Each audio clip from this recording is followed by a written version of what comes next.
വീണ്ടും ഒരു ചേട്ടൻ ബസ് ഉണ്ടാക്കിയിരിക്കുന്നു. അത് ഇങ്ങനത്തെ ബസ് നമുക്ക് കണ്ടു നോക്കാം. അവര് ബസ് ഉണ്ടാക്കിയെന്ന് എന്താണെന്ന് കാണിച്ചു കൊടുത്തേ. ഞാൻ തീറ്റി ഉണ്ടാക്കുന്നതിന്റെ തിരക്കായിരുന്നു. ആദ്യമായിട്ടാണ് ഫുള്ള് ഇന്റീരിയർ വർക്ക് ചെയ്യുന്ന ഒരു ബസ് ഉണ്ടാക്കുന്നത്. ഇത് നമ്മുടെ പഴയ ബസ്സിനകത്ത് ഇന്റീരിയർ വർക്ക് ഒന്നും ചെയ്യുന്നില്ല. പഴയത് അവിടെ കിടപ്പുണ്ട്. നമ്മള് ഷെഡ് പോലെ നമ്മുടെ ഇതിന്റെ ഒക്കെ അടി തുണിയൊക്കെ വെക്കുന്ന സ്റ്റാൻഡ് തൂക്കിയിടുന്നതിന്റെ അടിയിലാണ് ഷെഡ് പോലെയാണ്. ഇതാണ് നമ്മുടെ ബസ്. ഇത് മിനി ബസ് ആണ്. Z1 model അടിച്ചേക്കുന്നത്. മിനി ബസ്സിന്റെ നമ്മുടെ പഴയ മോഡൽ വണ്ടിയുടെ പോലെ ലൈറ്റ് കൊടുത്തിട്ടുണ്ട്. പിന്നെ പ്രത്യേകത പറഞ്ഞാൽ നമ്മുടെ ഈ ക്യാബിനകത്തെ സാധനമെല്ലാം ഇതുപോലെ ലൈറ്റ് കൊടുത്തിട്ടുണ്ട്, പല കളറിൽ തന്നെ. പിന്നെ നീ ബസ്സിന്റെ വീഡിയോ ഒന്ന് കാണിച്ചു കൊടുത്തേ. പഴയ ഉണ്ടാക്കിയ ബസ് അതിന്റെ വീഡിയോ ഒന്ന് കാണിച്ചു കൊടുത്തേ.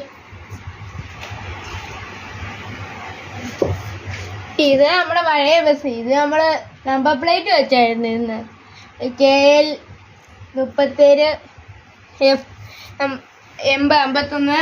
ഇതാണ് നമ്മുടെ വണ്ടിയുടെ ഡോറ് വരുമ്പോൾ ഇങ്ങനെ തന്നെ തുറക്കുന്നത്. ഇത് തന്നെ തുറക്കുന്ന പോലെ ആക്കണമെന്നുണ്ട്, പക്ഷേ മോട്ടർ ഇല്ലാത്തതുകൊണ്ട് ആക്കുന്നില്ല.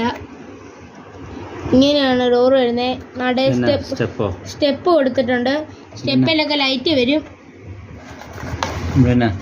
ഇത് മറ്റേ പഴയ വണ്ടിയുടെ മോഡലിൽ ലൈറ്റ് ഒക്കെ കൊടുത്തിട്ടുണ്ട്. സീറ്റ് നമ്മുടെ പഴയ വണ്ടിയുടെ പേരാണ് ഈഗിൾ എന്നാണ് ഇട്ടേക്കുന്നതിന്.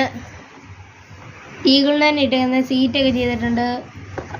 പിന്നെ ഉള്ളവർക്ക് ഇനിയും കുറേ പരിപാടികൾ ചെയ്യാണ്ട്.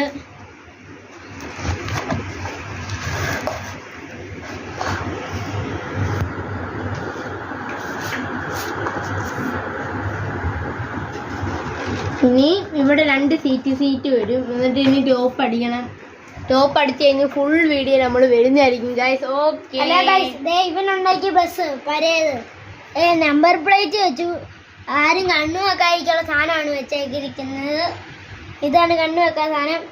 ഇത്രേ ഉള്ളു ഗൈസ്. ഓക്കെ ഗൈസ്, ഇനി പുതിയ വീഡിയോ ആയിട്ട് ഇനിയും വരാം ഗൈസ്.